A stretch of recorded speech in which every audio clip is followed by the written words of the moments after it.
Bonjour, je suis en compagnie de Lynn Lavrec, la directrice de l'école Tourterelle. Alors, Lynn, ça fait combien de temps que vous enseignez? Alors, ça fait 20 ans au total que je suis dans le milieu de l'enseignement. J'ai enseigné 12 ans. Ensuite, j'ai été directrice adjointe et directrice d'école, donc 20 ans au total. OK. Et maintenant, je vais vous poser et moi, je m'appelle Nicolas Field. Et je vais vous poser la deuxième question. C'est quoi ton plus beau souvenir? Mon plus beau souvenir, Nicolas, je te dirais, j'en ai deux. Le premier plus beau souvenir, c'est pendant que j'étais enseignante. J'enseignais à des enfants en adaptation scolaire, donc des enfants qui avaient des difficultés d'apprentissage. J'avais à ce moment-là une élève qui était toujours triste dans son coin, qui n'avait pas d'amis, elle n'avait pas une grande estime d'elle-même. Et cette année-là, avec cette élève qui était plus en difficulté que les autres, mon défi, c'était qu'à la fin de l'année, elle marche le dos droit, qu'elle ait des amis, qu'elle soit capable d'interagir avec les gens. Et le défi a été relevé. Et ce qui est encore plus beau de ce souvenir-là, c'est quand je l'ai rencontrée il y a quelques années au centre d'achat avec ses enfants, puis elle se rappelait encore du travail qu'on avait fait ensemble. Mon deuxième plus beau souvenir, c'est quand je suis arrivée à l'école Tourterelle au mois d'août et que j'ai rencontré toute la belle famille de l'école Tourterelle. D'accord. Et je vous passe Étienne Bergeron. Moi, c'est Étienne Bergeron. Et quel conseil tu pourrais donner à ceux qui veulent être enseignants ou enseignantes? Alors, je vais te donner 3 bons conseils. Le premier, c'est d'aimer les enfants, parce que pour être enseignant, il faut aimer les enfants. Ensuite, rester eux-mêmes. Donc, si c'est quelqu'un qui aime ça faire de l'humour, rester avec cette belle qualité-là. Donc, pas se changer de personnalité parce qu'on est devenu enseignant. On reste nous-mêmes et aussi être surtout à l'écoute de ses élèves. Voilà.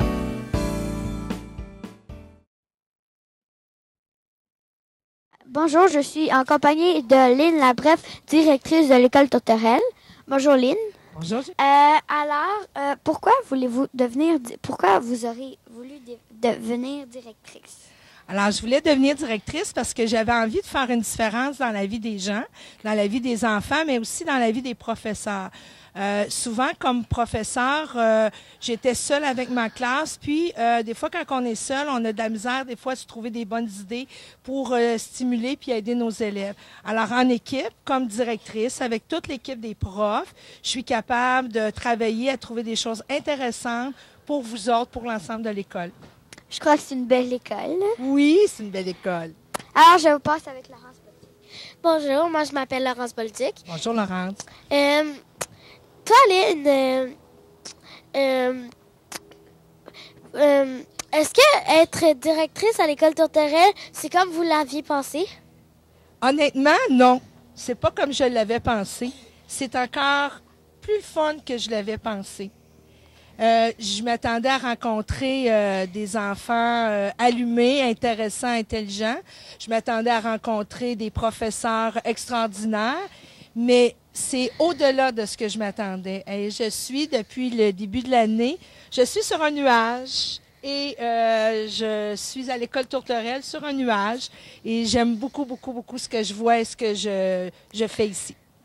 Bon, merci Lynn. Je vous passe Camille Dagneau.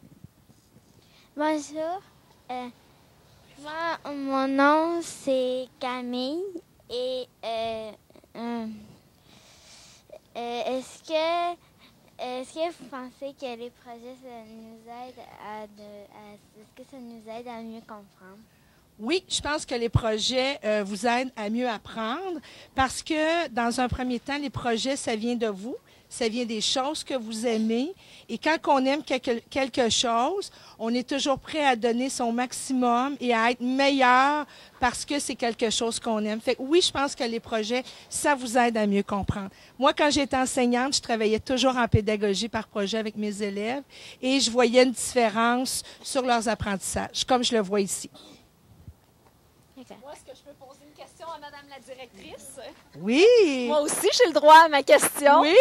Alors, Madame Lynn, dites-moi, est-ce que vous avez des élèves tannants ou c'est les plus grands amours du monde?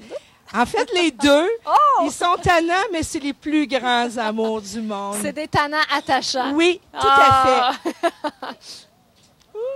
Ben merci. Moi, je les Merci. adore, en tout cas. J'ai un coup de cœur pour ma belle petite gang météo de ce matin. Ouais. Bien, merci de vous être déplacés, d'avoir participé à ce projet.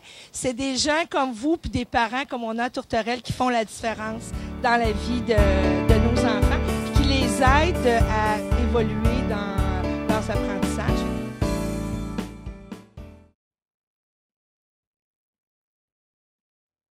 Alors, moi aussi, j'ai le droit à mes questions pour Madame la directrice.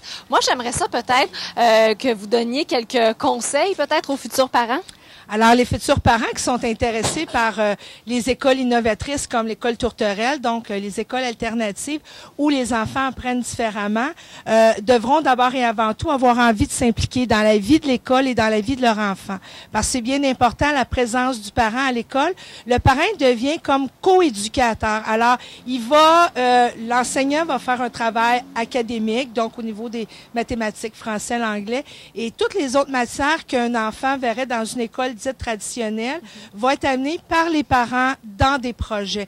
Alors, c'est sûr que le parent qui s'en vient à Tourterelle va devoir suivre quelques formations à l'intérieur de l'école avec des enseignants, mais doit être capable de transmettre des informations à partir des projets et des idées des enfants.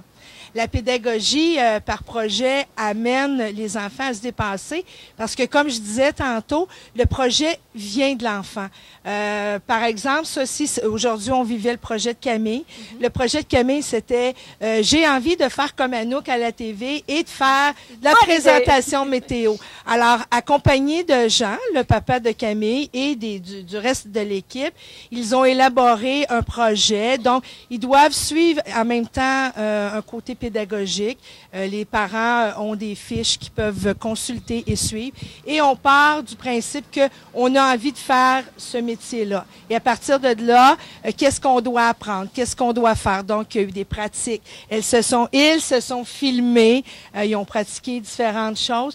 Donc, c'est ça la pédagogie par projet. Et en même temps, de réaliser un projet sur la météo, ils ont appris évidemment différents éléments au niveau météorologique. Ouais. Ils ont appris à parler en micro. Pourquoi le français, c'est très important. On parlait de vouvoiement quand on s'exprime devant la caméra. Donc, on fait de l'intégration des matières. À travers le projet, ils vivent du français, ils vivent des sciences naturelles, ils vivent de l'art de la scène parce que c'est un art de ce qu'on fait en ce moment-là. Oui, puis la pédagogie par projet, dans le fond, ça va dans différents domaines aussi. Ça peut faire naître des passions peut-être chez les jeunes. Ça les amène à aller au bout de quelque chose aussi. Tout à fait. Alors, voilà le fondement de la pédagogie par projet.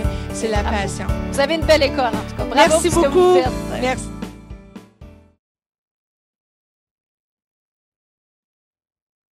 Vous dire bravo à toute l'équipe. Franchement, vous avez fait un très, très beau... Ben oui, on peut s'applaudir, les gars. On applaudit toute l'équipe. Bravo à tout le monde pour votre projet. Merci beaucoup, Anouk, de t'être déplacée, de venir rencontrer ces beaux jeunes-là. Et merci à vous, Madame la directrice de l'école La Tourelle. C'était un beau projet. Bien oui, merci de me corriger. L'école La Tourterelle, on est présentement à l'automne 2011 et il y aura sûrement d'autres nouveaux projets qui vont se présenter. Je vous souhaite bonne chance dans vos nouveaux projets.